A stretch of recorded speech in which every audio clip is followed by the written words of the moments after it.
Olá, amigos e parceiros da SM Tratores. Chegamos ao nosso quarto episódio do SM Cast, um podcast exclusivo da SM Tratores. A gente sempre tem o prazer de falar que esse é o primeiro podcast de uma concessionária de máquinas agrícolas do Brasil, disponível aqui no YouTube e também no Spotify.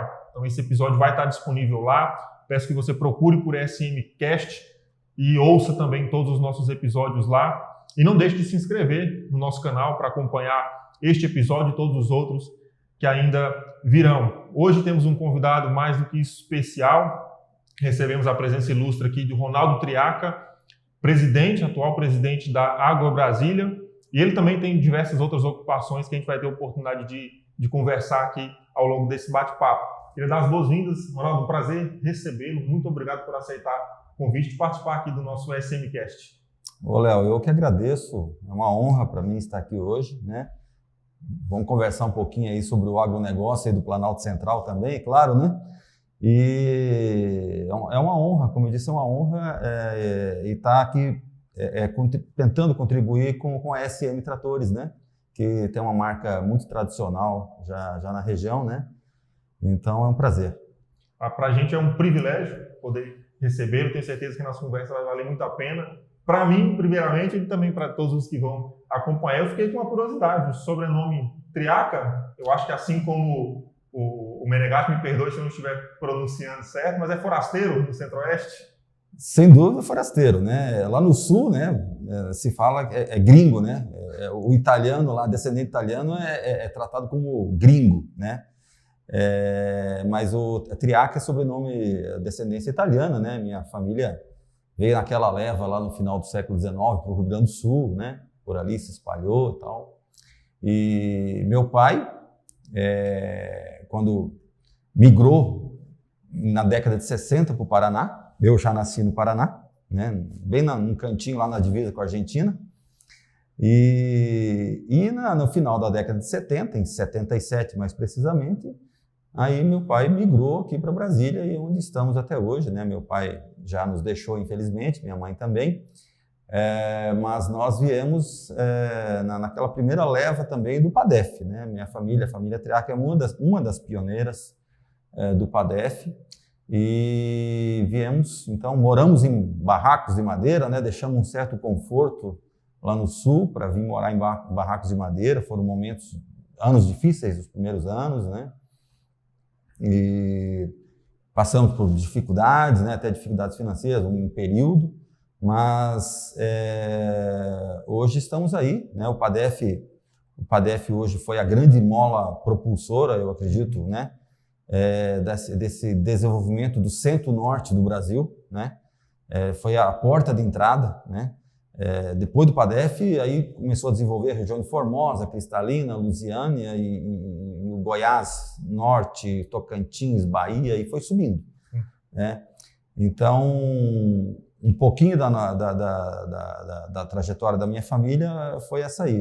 Chegamos aqui em 77, eu tinha aí para 12, 13 anos ainda, criança, né? Pré-adolescente, e eu lembro que em 78, nós tínhamos um grupo de filhos de produtores que iam estudar em Brasília, uma Kombi, né?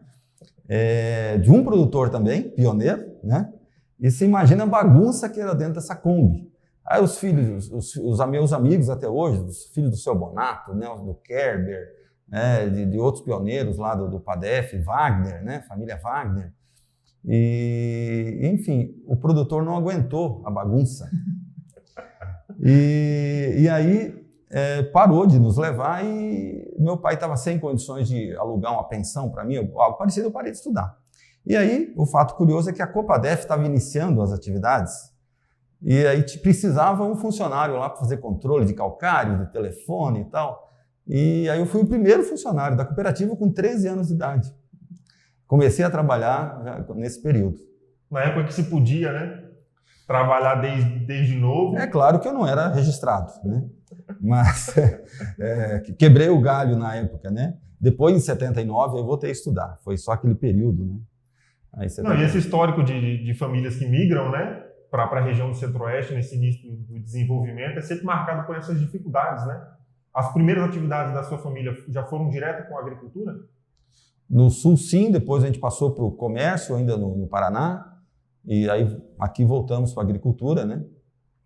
Mas a tradição sempre da família foi agricultura, né? E eu acho que os valores que se traz quando tem essa dificuldade para iniciar são muito grandes, né? O senhor carrega muito desses valores familiares até hoje? Com certeza, com certeza.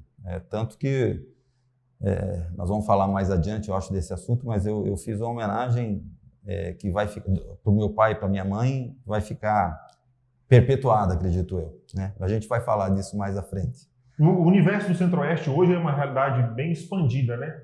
Mas aquele início, quais foram as maiores dificuldades de se produzir na região, de se ter acesso ao que se necessitava para desenvolvimento naquela época? Naquela época, o nível de conhecimento da região em si era muito baixo. Nós tínhamos a Embrapa, né, que já nos ajudava naquela época, mas a nível tecnológico, mesmo assim, tinha-se poucas opções, né, por exemplo, variedades de soja. Na época, nós tínhamos variedades de soja que nem eram adaptadas aqui para a região, né, no primeiro ano. Então, as sojas a produtividade era muito baixa, né? No início, a orientação era para que se plantasse arroz, né, para poder melhorar o nível de fertilidade do solo, para depois entrar com soja. Hoje já não existe mais. Quando você abre uma área nova, você já entra com soja, tem tecnologia para isso, né? Na época, não. E o arroz é muito sensível, a gente sabe. Um veranico como esse que está acontecendo agora, você perde todo o arroz. Mas com muita tecnologia, né? Então, a região veio crescendo, a irrigação deu um salto violento tecnológico para a região, né? O Planalto Central tem, ao redor aqui do DF, do Distrito Federal, né, um raio de uns 250 quilômetros, tem a maior concentração de área irrigada sul pivô central da América do Sul, né? Isso é um fator muito importante, né? E eu também considero que a grande guinada para o agronegócio brasileiro foi a técnica conservacionista plantio direto. Virou a chave ali, né? Porque até no anos 90, 91, 92, a gente era tudo convencional e, assim, além dos problemas ambientais que a gente causava, era muito problema de climático, a produção era mais baixa. Então, acho que a grande virada a virada de chave do agronegócio brasileiro, um deles foi o plantio direto, né? Eu considero isso. Hoje a gente é bem servido, né? O agronegócio é bem servido de tecnologia, né? Mas no início não foi assim. Você acha que esse tempo demorou muito para o produtor rural tivesse acesso a essa tecnologia que ajudasse na produção, ajudasse no desenvolvimento dele? Demorou muito. Eu considero que, assim, até de uns 20 anos para cá que realmente o agro brasileiro mudou totalmente, mas também acho que foram em vários segmentos também, né, que a tecnologia deu um salto violento, né, em todos os setores. Mas a questão dessas feiras agrícolas, né, essas feiras de agronegócio também contribuíram muito, né, para esse salto tecnológico no Brasil como um todo. Também contribuíram muito. Né? Não, e, inclusive, estamos sentindo muita falta, né? O leque de 2 anos e meio, mais ou menos, né? Sem as feiras presenciais, está fazendo muita falta para o segmento. A gente vê uma expectativa muito grande para o retorno delas.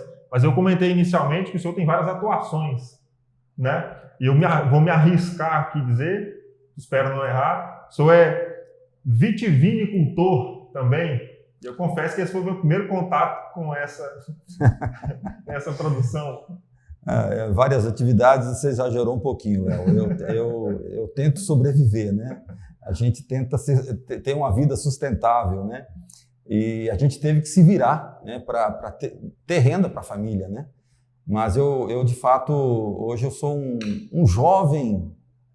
Jovem não é pela minha idade, né? Mas jovem na profissão, né? Eu sou um jovem vitivinicultor, sim. Hoje eu posso me considerar um vitivinicultor, além de produtor de grãos, tal, pequeno produtor de grãos, mas hoje sou um vitivinicultor. E o que é um vitivinicultor? Né? O viticultor, só para quem está nos assistindo entender, o viticultor é aquele que produz uva. Produtor rural que produz uva e vende a uva. Né? O vitivinicultor, ele produz a uva e faz o vinho. né? Por isso a palavra um pouquinho mais longa. Mas o fato de eu ser um vitivinicultor hoje, e tenho outros amigos no PADEF que já são também, nasceu assim, primeiro de uma paixão, eu sempre brinco que faz uns 20 anos que eu migrei da cerveja para o vinho, então sou um grande apreciador e o mundo do vinho é muito vasto, né? Então você está sempre aprendendo, quando você acha que sabe alguma coisa, você não sabe quase nada.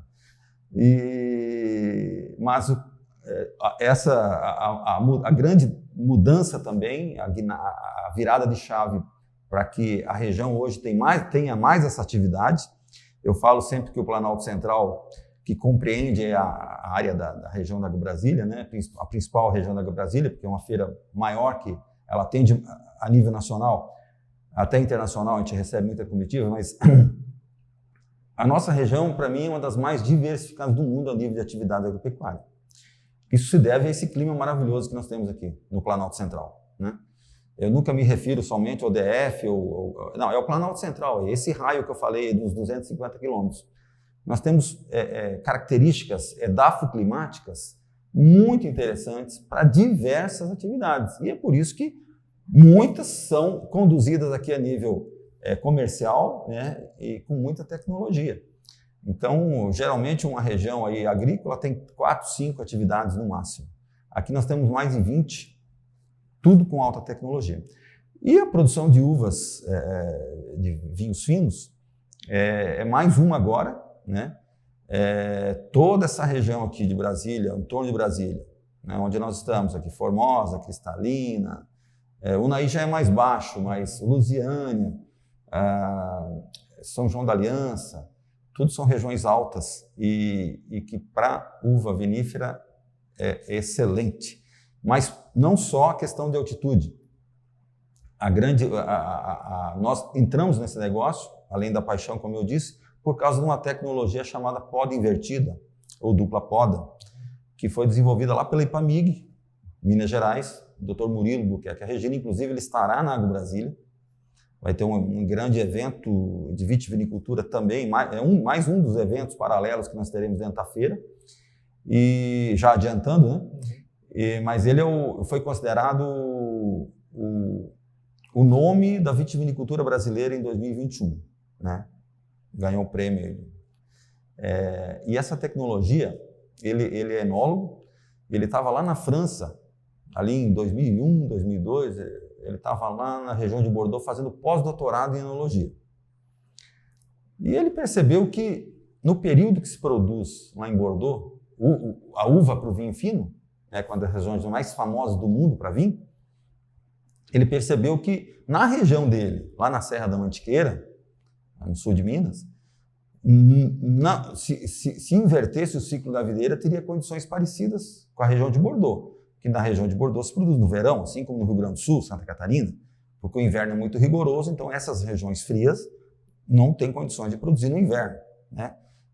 A planta entra em dormência, tem neve, tem geada, enfim, impossível, né? Mas lá no sul de Minas, né, assim como aqui em Brasília, né, tem um inverno ameno. Ele falou, peraí, se eu conseguir inverter o ciclo da videira e produzir no inverno, eu vou ter condições parecidas com a da França. E assim ele fez, foi a tese de pós-doutorado dele, ele conseguiu mudas lá dos amigos franceses dele, trouxe para o Brasil e experimentou várias variedades, várias castas, e a Syrah, que é uma das uvas mais plantadas do mundo, foi a que mais se adaptou. Então, foi por essa tecnologia, né, que a gente entrou nesse negócio. Então, a gente produz no inverno, na verdade. Nós temos um custo aqui em Brasília, aqui no Planalto Central, muito maior, porque a gente cuida da planta o ano inteiro. Lá no sul, por exemplo, analogia com o Rio Grande do Sul. Eles podam em setembro, colhem em janeiro, fevereiro, Santa Catarina, a tua região, até março ali, que é um pouquinho mais para frente. Depois as folhas começam a cair naturalmente, a planta entra em dormência e ele só vai trabalhar com a planta novamente em setembro, quando vai fazer a poda. Nós aqui, como é que é? A gente poda em setembro também, a planta começa a emitir os brotos ali, os cachinhos em outubro, e a gente não deixa a planta produzir. Aí que vem a grande sacada da tecnologia. A gente tira os cachos. E a planta só desenvolve. Só que a gente não pode abandonar a planta porque tem que manter ela sadia. Então ela vai estar vegetando, achando que está com seus filhos ali, seus frutos, mas não, a gente engana ela. Ela não está sendo exigida a de fato produzir. Exatamente. Né? Se a gente quisesse deixar ela produzir, daria. Só que a uva não ia ter qualidade para o vinho fino. Uva de mesa aqui você faz 2 safras tranquilamente. E faz também com uva vinífera. Mas a gente quer qualidade. Então o que nós fazemos? A planta é conduzida sem cacho até fim de fevereiro, até agora, próximo. Aí vem a segunda poda, por isso poda invertida ou dupla poda.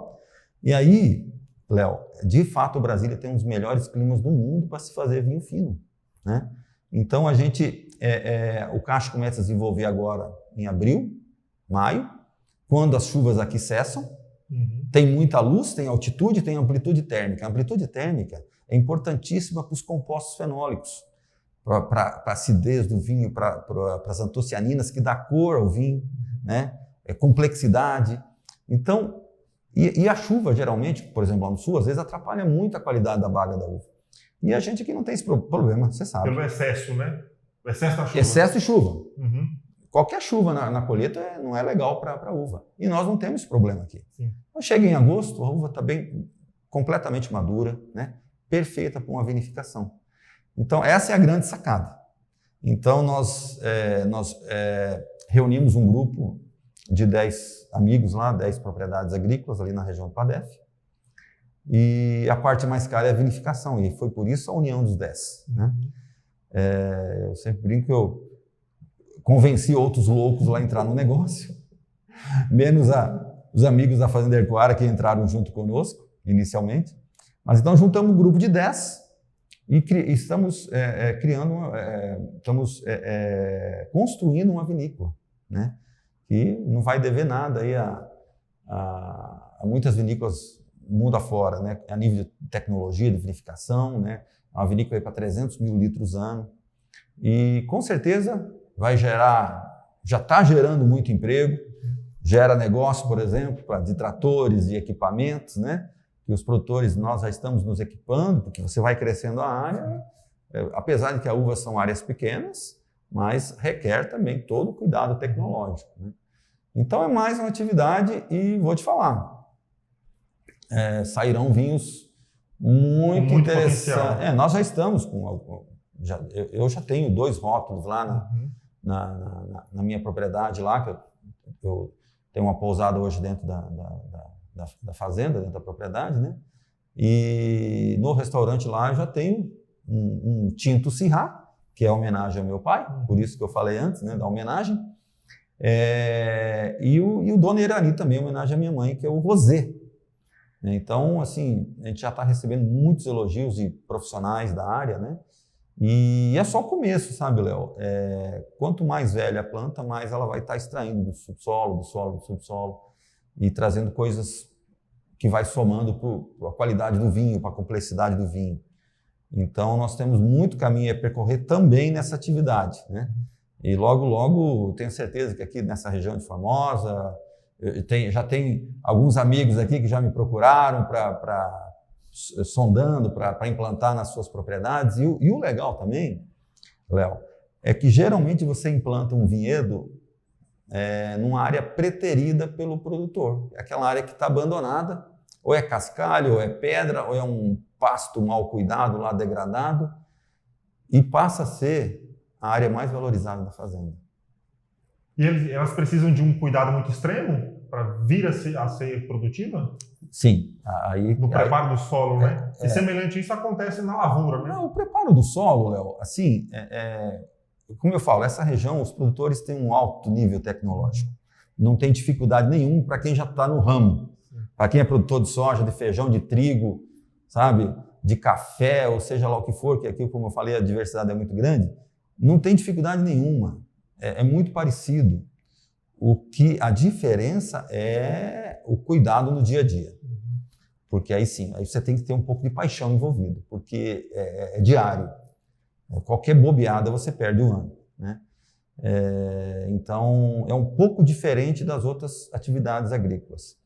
Mas não tem quem não se apaixone. Então, eu tenho certeza que Teremos muitas áreas de vinhedos por essa região, né? Eu fico me perguntando por que essa tecnologia não surgiu há 50 anos atrás. A gente já seria um Vale dos Vinhedos, né? Ou um vale lá de São Joaquim, Santa Catarina, que já tem diversas vinícolas lá espetaculares ali, vinhos de altitude, né? Mas a gente chega lá. Eu acho que essa novidade ela derruba a minha crença pessoal e a de muita gente da região, né? De que uva só se produzia no sul. Eu acho que essa novidade vai revolucionar aqui a região, porque é mais uma cultura, assim como já teve novas recentemente, o trigo na região também não é tão antigo. Então, exatamente, mas é claro, a gente deve muito aos órgãos de pesquisa, né? A Embrapa, a Ipamig, a Ipagre, enfim, as empresas de pesquisas privadas também, né? Então, a gente deve muito a essas tecnologias, a essas pesquisas nacionais. Mas, com certeza, muitas outras culturas, porque estão sendo adaptadas ao clima ameno que nós temos em Brasília. Esses fatores, o café, vamos falar do café, né? Brasília hoje tem o melhor café do Brasil, ganhou um prêmio, melhor café em 2021, né? Café Mineles. Trigo, a maior produção mundial de trigo por área, por hectare, é do meu amigo, também segunda geração lá do PADEF, pioneiro, família pioneira, Paulo Roberto Bonato. Ele bateu o próprio recorde dele, na verdade, sabe? 8.500 quilos por hectare, se eu não me engano. Isso se torna um ciclo, né? Porque quando ele supera a própria marca, com certeza ele traz aprendizado, né? Para as próximas lavouras, né? Exatamente. Então, essa região, eu sempre digo que está se concretizando as profecias de Dom Bosco, que ele dizia que iria jorrar leite e mel, né, aqui na região do Planalto Central, e de fato, isso é concreto hoje, né? Nós temos uma região extremamente rica na agricultura, né, na pecuária, e muita coisa boa deve surgir ainda por aí. O senhor comentou da pousada, né? Então talvez eu realize um sonho pessoal meu de conhecer uma vinícola sem precisar ter que voltar para minhas origens de Santa Catarina, né? Esse modelo é interessante, né? Eu já conheço algum aí no Brasil, fora do Brasil, que é o hotel vinícola, né? Mas a questão da hotelaria, do turismo rural nasceu antes do vinho, né? Foi ali em 2010, 2011, quando a Agro Brasília também estava iniciando. E eu via muito dos expositores, falavam assim, Ronaldo, pô, a feira é muito boa, mas não tem hotel aqui, né? E aquilo foi martelando na minha cabeça. E aí eu fiz um estudo de plano de trabalho, né? Fiz um projeto, vi que tinha viabilidade, fiz uma pesquisa de mercado, que realmente não tinha nada de hotelaria ali na região do PADEF. E fizemos uma pousadinha pequena lá e a pousada é pequena até hoje, na verdade, mas a gente foi dando saltos e melhorias em qualidade de serviço e estrutura também, né? Então, hoje chama-se Vila Triaca Eco Pousada e Vinhos e é a primeira pousada a estar na Associação de Hotéis do Roteiros e Charme, que é uma associação de hotéis especializados, né, com muito critério, tem uma série de pré-requisitos para entrar nessa associação. E então, hoje a gente está com um bom conceito em Brasília, um bom conceito. E aí, claro, veio a ideia do vinho, né? Falei, poxa vida, né? Vai casar. E, de fato, está casando perfeitamente, né? Hoje a gente tem uma área ótima lá para degustar um vinho, um restaurante e tal, e a pessoa já fica hospedada ali, né? Então, atende também lá as pessoas do agro e principalmente as pessoas do turismo, né, que vem a lazer, né? Então, o senhor, como um amante da natureza, casou as duas coisas, né? A paixão pelo vinho, pela produção de uva, com uma oportunidade de negócio também, né? Exato, a gente viu essa oportunidade, necessitava de uma diversificação, né? A nossa área é relativamente pequena para grãos, né? Então, a gente precisava dessa diversificação, dessa otimização da propriedade. Então, primeiro veio essa questão do turismo rural com a pousada e agora com o vinho, né? Então, assim, eu estou muito confiante, né? Eu geralmente sou confiante nas coisas que a gente desenvolve, né? Às vezes dá errado, às vezes dá certo, mas é assim na vida, né? Mas eu estou muito confiante, a pousada já é uma realidade, já está consolidada, e o vinho eu tenho certeza absoluta também que não só do meu caso pessoal, do meu negócio pessoal, mas para a região é uma outra atividade que vai explodir aí nos próximos anos. Assim como a vitivinicultura, né, para mim foi uma novidade, também o senhor citou turismo, fiquei curioso com o termo enoturismo. O que seria esse enoturismo? O enoturismo faz parte da cadeia do vinho, né, da cultura do vinho. Dificilmente uma pousada uma vinícola sobrevive sem o enoturismo, que é a prática. O enoturismo é você vivenciar a experiência dentro de um vinhedo, dentro de uma vinícola, você conhecer os processos de vinificação, você fazer um piquenique dentro, tomando um espumante no meio do vinhedo, né? Tudo isso é enoturismo, né? Visitar os vinhedos, fazer passeios, né? E principalmente as degustações, né? Então, há um estudo a nível mundial que uma vinícola até 200 mil garrafas ano trabalhando bem, consegue colocar tudo via enoturismo, ou seja, tudo vendendo direto para o consumidor, sem a travessia, sem o atravessador, né? E lá no Sul, o Rio Grande do Sul é campeão nisso, né? Tem um know-how violento em enoturismo, principalmente lá no Vale dos Vinhedos. Santa Catarina já está avançando muito também nessa região do São Joaquim, né? Estão melhorando muito a qualidade do enoturismo deles. E aqui no Distrito Federal e Goiás é uma novidade, mas os projetos de enoturismo que estão nascendo, um deles é o nosso, vem nascendo com muita qualidade. Tem outros projetos lá, por exemplo, a Casa Vitor, que fica ali no PADEF também, né? Já tem enoturismo, já faz degustações com vinhos, harmonização com vinhos. Fazenda Ercoara, fica já no Goiás também, ali na divisa, no município de Cristalina, mas a 20 quilômetros ali do PADEF. Também tem um projeto maravilhoso com carne de ovelha, né? E outros estão surgindo, né? Porque, como eu falei, o projeto da vinícola são 10 propriedades. Uns vão trabalhar com enoturismo, outros talvez não. Mas o que está surgindo é com muita qualidade. O senhor acha que essa mudança climática drástica que a região sul está passando, né? Esses últimos anos foram de secas históricas, pode potencializar a nossa região nessa produção por conta do aumento de demanda? Essa questão da seca no sul tem duas vias, sabe, Léo? Eu vejo assim, é muito ruim para o produtor de soja lá, que ele em 3 anos, teve 2 quebras violentas, ano 2020 e ano 2022. Né? 21 foi até bom, a colheita lá. Mas quando o produtor de soja, com a seca, ele tem problema, o vitivinicultor lá ele tem sucesso. O que nós falamos antes? A uva não gosta de umidade na colheita. Então, o Rio Grande do Sul novamente está colhendo uma das safras. A safra 2020 foi a safra histórica de toda a história do Rio Grande do Sul, só para você ter uma ideia. 2020. Tá? Se vocês encontrar um vinho 2020 na gôndola de uma adega, do supermercado gaúcho, né, o mesmo do sul para baixo, ali de Santa Catarina para baixo, Paraná para baixo, provavelmente você não vai errar. A safra foi excelente. 2022, novamente, uma safra espetacular. Então, eu não vejo como... Eu acho que o Brasil hoje ele não é mais só o Rio Grande em vinhos. Né? O Brasil hoje, na verdade, foi dividido em 3, pela Embrapa, ele foi dividido em 3 regiões, macro-regiões. A região tradicional, que é o sul, o Rio Grande do Sul ali, a região tropical, que é o Vale do São Francisco, lá em Bahia e Pernambuco, né, que é uma outra região diferente da nossa.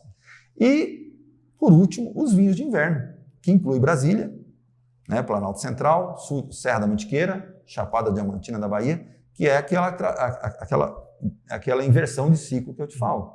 Né? Então, o vinho brasileiro hoje, o brasileiro está começando a quebrar o preconceito com o vinho nacional. Porque o vinho nacional deu um salto tecnológico muito grande. Então, eu olho com bons olhos, o Rio Grande do Sul está fazendo uma baita safra, né, de vinhos. né? Gostaria que os produtores de soja também tivessem colhido bem, né? Mas nem é uma todo... queda de braço, né? Mas isso, é nesse sentido que eu te falo. Uhum. Mas é interessante porque, assim, eu acho que já não tem mais fronteiras hoje, né? Pro produtor de qualquer área, já não tem mais fronteiras. O Brasil ele consegue proporcionar em diversas áreas, diversas culturas, né? E acho que isso é uma vantagem para o produtor que sofre tantas adversidades, né? Sejam climáticas, sejam de mercado, mas permanece, né? Essa perseverança do agricultor acho que está espalhada em todos os segmentos, né? Sem dúvida, está na veia. Isso aí está na veia. Mas eu até, uma curiosidade aqui, a paixão do senhor também não é só por uvas, né? Eu percebi que tem uma paixãozinha por carros antigos ali, misturada. Tem, mas aí não é tão, assim, eu não sou um colecionador, mas eu tenho, assim, eu tenho um Opala que marcou muito minha vida, né? Quando eu tinha 18 anos, o meu pai comprou um Opala para mim estudar. Na época eu fazia colégio agrícola, né? E isso marcou, né? Eu tinha 18 anos, né? E eu consegui, depois de muitos anos, né? Era um sonho meu, voltar a ter um Opala igualzinho. E eu consegui, por acaso encontrei aqui em Brasília. Mesmo ano, mesmo interior, tudo igual. E tem um Ford 29 que aí também estou dando uma reformada nele. Um Ford 1929 que aí foi realmente quase um presente do meu amigo John Landers.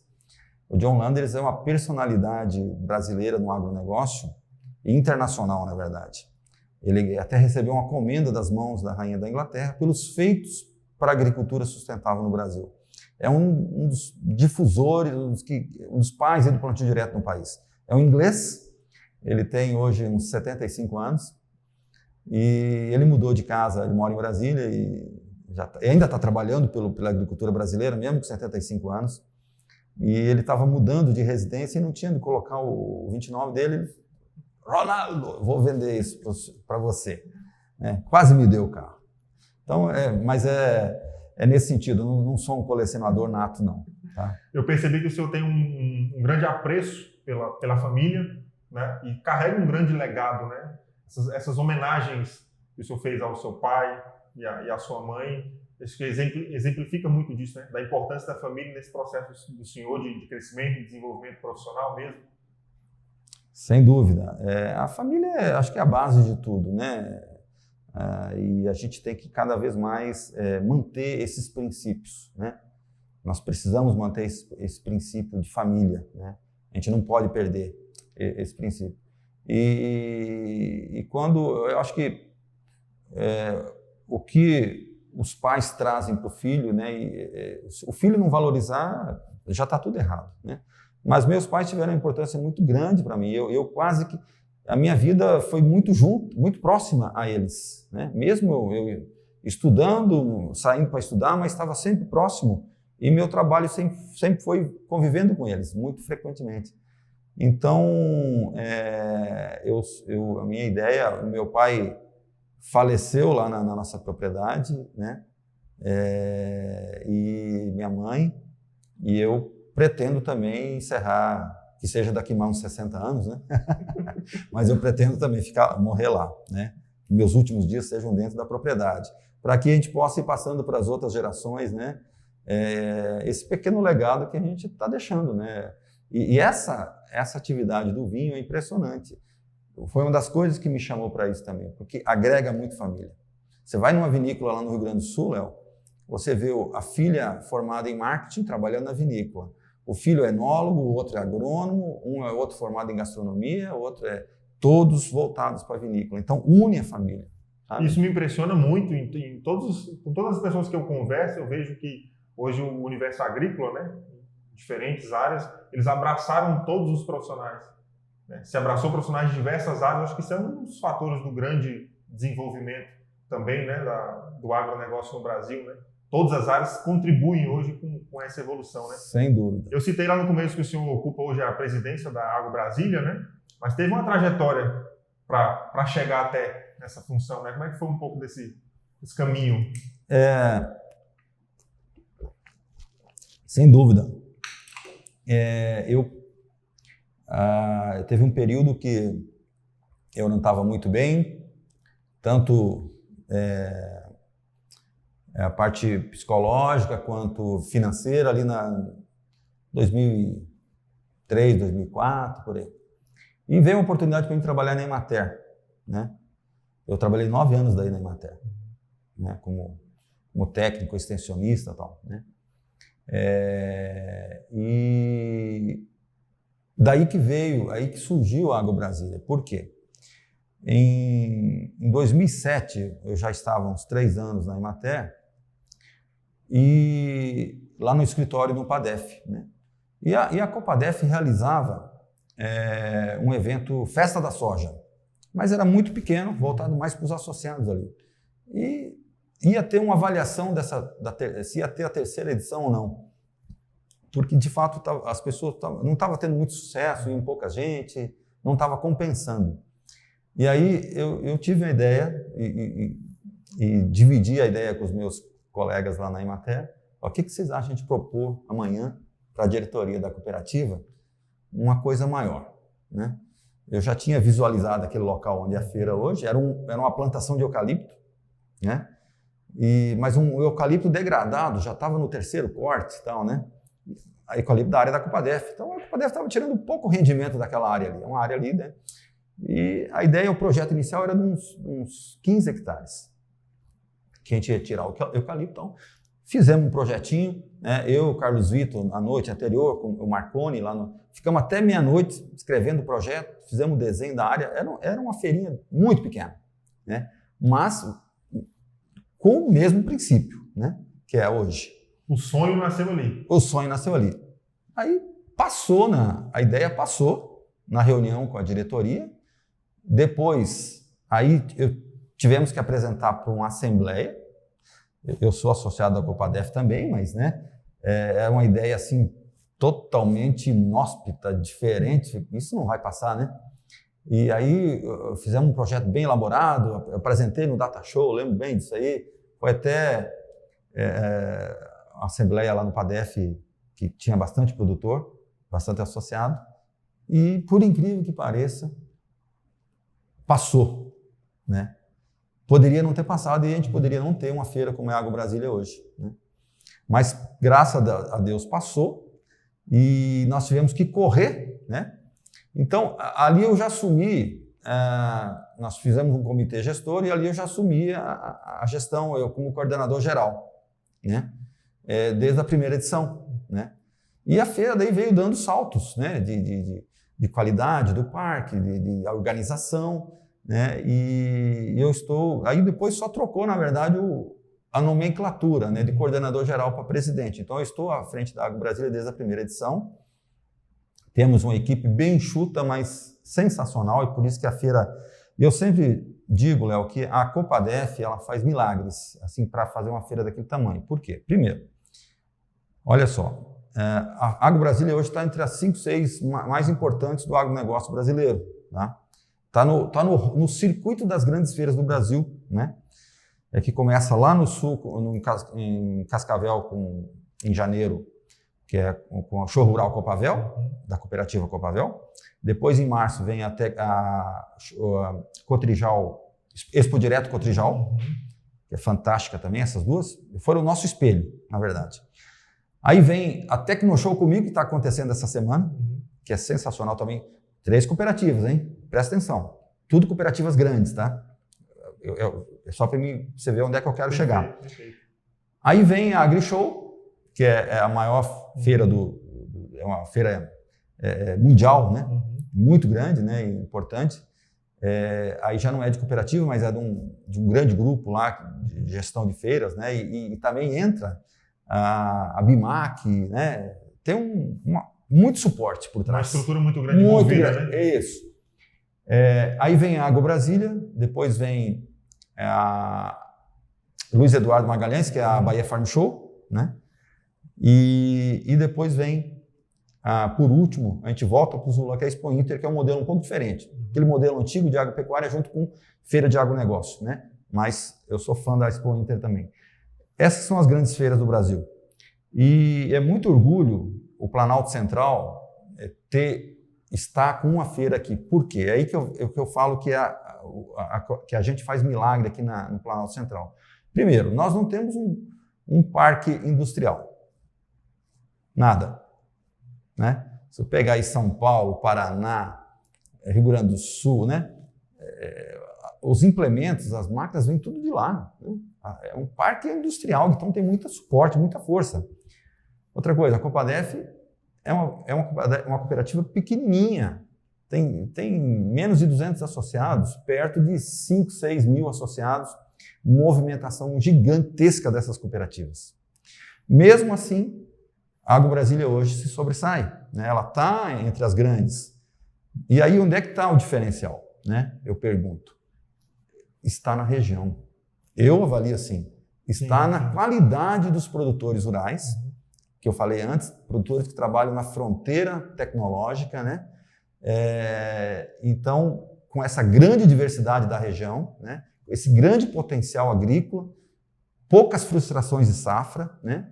Então, hoje é um produtor, na média, um produtor capitalizado, que usa muita tecnologia, está sempre antenado, sabe fazer gestão de propriedade, né? Aprendeu ao longo do tempo. Então, esse é o diferencial de AgroBrasília, tá? E lógico, tem o papel da cooperativa também, a gestão da nossa equipe, mas esse é o que menos influencia. O grande diferencial de nós termos uma feira hoje renomada até nível internacional, né, é a questão da região mesmo, do próprio produtor aqui do Planalto Central, que inclui Formosa, São João da Aliança, Cristalino, Unaí, Paracatu, Catalão, vai até ali um pouco do Tocantins, toda essa região aí que é a grande força que participa da feira. De fato merece, né? Uma feira com essas proporções, com essa estrutura, a região merece, né? Porque ela tem um histórico de desenvolvimento muito grande e que faria muita falta se não tivesse uma feira local, né? Com esse nível de proporção. Talvez por isso está fazendo tanta falta, né? Está dando saudade esses 2 anos sem feira? Está dando saudade, né? Porque não é só fazer negócio, não é só ir lá para adquirir um conhecimento, é o relacionamento. Às vezes você não vê um amigo produtor rural há 3, 4 anos, né? Na feira, oportunidade é lá. Ou só vê na feira, né? Passa um ano sem encontrar o amigo ali, mas se encontra ele na feira, né? Tudo isso a gente sente falta. Mas outro grande benefício que eu vejo que a AgroBrasília fez para a região foi principalmente para o médio e para o pequeno produtor. Que ele não tinha condições de ir a um agrishow, a um show rural Copavel, né? Então, ele não tinha acesso a tanta tecnologia junta, né? Então, a região deu um salto tecnológico também por causa disso. Tanto o agricultor familiar tem o mesmo acesso hoje de tecnologias como o grande produtor, né? Isso é fantástico. Sim. E deixou, mesmo não tendo esses últimos anos, teve o primeiro ano, que foi 2020, né, que não teve a presencial, mas teve a digital. Que legado ficou dessa ausência, mas porém que trouxe novidades? A gente aprendeu bastante com essa parte tecnológica, né? Para nós foi uma novidade. Decidimos de última hora, então, mesmo assim, teve um grande volume de negócios, né? Foi sem planejamento aquela feira digital em 2020, né? Decidimos ali já nos 45 quase, né? Mas foi muito interessante, tanto que agora em maio de 2022 nós vamos fazer ela híbrida, né? Para quem não poderá vir até a feira, poderá assistir palestras, seminários, adquirir equipamentos pela feira virtual. Um formato que veio para ficar aí, então. Acredito até porque sim. ele aumenta, acho que o alcance, né? Acredito que sim. Nós vamos fazer uma avaliação, lógico, no final da feira, né, pós-feira, do retorno que está trazendo esse sistema híbrido. Que é claro que todo mundo quer estar presencialmente. Sim. Né? Sim. Mas eu acho que, mesmo assim, a gente vai ter um ganho com ela híbrida. Sem dúvida, gera uma expectativa enorme, né? A gente vê nos produtores, nos parceiros de negócio, nas empresas, uma expectativa pelo esse retorno da AgroBrasília em 22, que sem dúvida vai ser fantástica. O senhor acha que, por eventos como esse, já estruturados, com bastante alcance a nível nacional, coloca o Centro-Oeste como uma das, não sei se é a maior, mas uma das regiões mais importantes para o agronegócio brasileiro? Eu acho que cada região tem a sua importância, a sua peculiaridade, sabe, Léo? O Centro-Oeste aqui ele tem uma importância gigantesca, mas o Sul também tem. né? E o norte também está passando a ter o Mato Piba ali, né? A região do Mato Piba. Então, eu acho que o Brasil é um continente, né? Então, é difícil a gente afirmar isso. Não, eu acho que não. Mas a gente tem uma grande parcela de participação do que é o Brasil no agronegócio hoje. Sim, isso nós temos. Onde será que está o senhor enxerga a maior oportunidade de continuarmos desenvolvendo a região? Ainda existe área? É aumento de produção?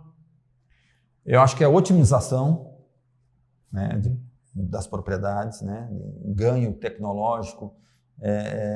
Hoje a gente vai ter vários eventos também voltados para a construção de solo, por exemplo, com os melhores nomes do país hoje, né, nessa área, né, pesquisadores dentro da AgroBrasília, né. Então, eu acho que nós temos ainda muito que ganhar ainda em produtividade por área, né. E a tecnologia e as empresas de pesquisa têm ajudado muito, tanto Embrapa, entre outras, e as privadas também, né? E temos algumas áreas ainda assim, com certeza o Brasil é gigantesco, e com sustentabilidade, né? Com decência, né? de ambiental, eu acho que a gente tem muito que avançar ainda, né? Respeitando a legislação brasileira e respeitando o meio ambiente, nós temos muito que crescer ainda, tanto em aumento de área de plantio, né? Em melhorias de muita área degradada de pasto, que pode se transformar em áreas muito produtivas, né? E em áreas irrigadas. O Brasil pode triplicar a área irrigada, né? Então, talvez esse seja um dos temores de outras grandes potências mundiais, né? Vendo o potencial que nós temos, e às vezes a gente é freado, o Brasil é freado por questões ideológicas ou políticas, né? Mas eu tenho certeza que o Brasil vai avançar, mesmo com algumas barreiras, o Brasil vai avançar bastante e ainda seremos uma grande potência mundial. Sem dúvida, essa disseminação de conhecimento, né, de novas tecnologias, novas culturas, que até mesmo as feiras presenciais promovem isso, vai continuar dando esse desenvolvimento, né? Mas eu não vou poder, de forma nenhuma, terminar sem conseguir tirar do Ronaldo aqui algumas novidades que a AgroBrasília 22 vai trazer para a gente. Então, um pouco eu já falei, que é a grande qualidade de seminários que nós teremos dentro da feira, né? Com um fórum da soja, que é um guarda-chuva e tem vários pequenos eventos relacionados à soja e outras culturas, né? Teremos esse seminário importantíssimo de vitivinicultura também, com os papas aí da vitivinicultura, assim como no Fórum da Soja também tem os papas da soja, tem os papas da vitivinicultura, né? Um evento sobre bioinsumos, né? Sobre fertilizantes, essa problemática aí dos fertilizantes, né? Com todo esse problema que a gente está vivendo hoje. Repetindo um evento das mulheres do agro, né? Que também tem sido um sucesso dentro da feira. E muitas novas marcas que não estavam na última edição e que estarão conosco. Então a feira vai crescer, né? Mais ainda, né? Criamos algumas ruas novas lá, mas nesses 2 anos deu para, mesmo a gente ter ficado no vermelho, nós já tínhamos iniciado algumas melhorias dentro do parque e tivemos que finalizar. Então, construção de novos banheiros, ruas asfaltadas, um aumento de algumas áreas, né, pela demanda de empresas. Então, a feira, de fato, está cheia de novidades, né? E esperamos todos lá, né? Porque vai ser um grande encontro, um grande evento, muito sucesso. Sem dúvida vai ser um sucesso. Presença confirmada da ESM Tratores na AgroBrasília 22. Mas algo que me impressionou bastante aqui na nossa conversa foi a sua vitalidade para a inovação. O senhor parece que é movido por essa inovação constante, né? Por isso a atuação na vitivinicultura e outras. Quais são as expectativas do Ronaldo para os próximos anos, para o futuro, seus sonhos ainda daqui para frente? Olha, Léo, a minha esposa que me segura bastante, né? Mas eu acho que eu estou começando a concordar com ela que está quase na hora de parar, né? E começar a aproveitar um pouco a vida, né? E e não inventar tanta coisa, né? Mas os meus planos, Léo, sinceramente, eu realmente eu sou apaixonado por esse Planalto Central nosso. Acho que você já deu para perceber, né? Não só pelo PADEF, por onde nós estamos aqui em Formosa, por toda essa macro-região aqui, né?